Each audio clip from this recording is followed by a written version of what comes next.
What's going on, guys? Welcome back to Laughing Banana. Today I'm going to talk about a documentary circulating called What the Hell? More specifically, a doctor's response to this documentary and other responses that came with it. He watches this documentary and he kind of pokes fun at a lot of things and sort of addresses certain issues that he thinks are incorrect. Now, what makes this interesting is that some doctors that were interviewed in this documentary fired back at him. More specifically, Dr. Garth Davis, who was one of the participants in the What the Hell documentary. Dr. Davis cites literature done by colleagues in What the Hell or research he's done himself in order to defend his point. Dr. Davis also defends Dr. Neil Barnard, another physician that was in What the Health, and references the research that they have already done in this field, such as Dr. Barnard's 74-week study on a low-fat vegan diet.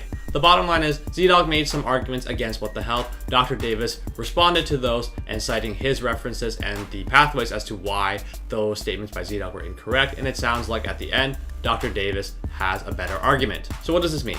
North Americans don't eat enough fruits and vegetables. That's pretty obvious. They do eat a lot of processed sugar and fats derived from a lot of animal-based products. Ultimately, people need to eat more plants and plant-based foods. Do you have to go straight to being vegan in order to feel any benefits whatsoever? For a lot of people, no.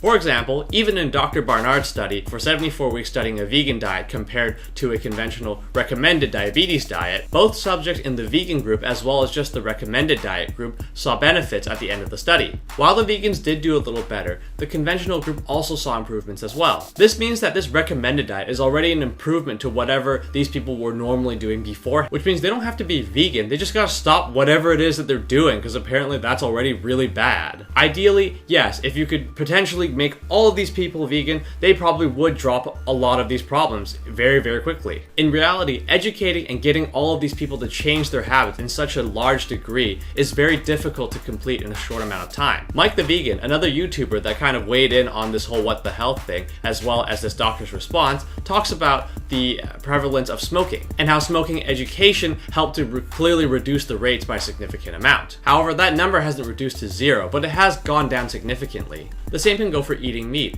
Over time, the consumption might go down, but it won't completely disappear. The only other issue that I see is just how vegans responded to this criticism, even if it's wrong and unjustified. So many vegans get angry and offended that their responses probably end up getting regular people even less likely to want to try plant-based diets or reducing their meat consumption. And it's probably due to these poor reactions that all of these stereotypes and memes come about making fun of vegans.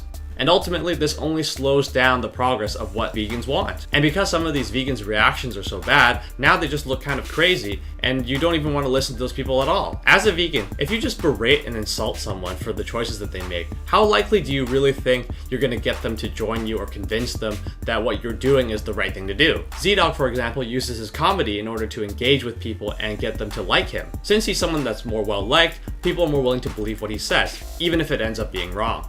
And beyond that, there's other things like body positive movements that also pose challenges as well. It's great people learning to love themselves for who they are, but it's also bad if they are learning to ignore the actual problems that their bodies may be having. Ultimately, What the Health's general message is correct. Increasing your intake of plant-based foods will help a lot of people become healthier. However, using only fear to convince people and attacking others that disagree isn't going to help to make progress at a good rate. Presenting facts and the evidence should be more than enough to convince people, given enough time. If the facts are really there, people just need to keep being exposed to that information, and eventually they will learn and improve. Anyway, I hope you like hearing my opinion on this topic. Remember to like, share, and subscribe if you're interested in hearing more from me. Otherwise, see you guys next video.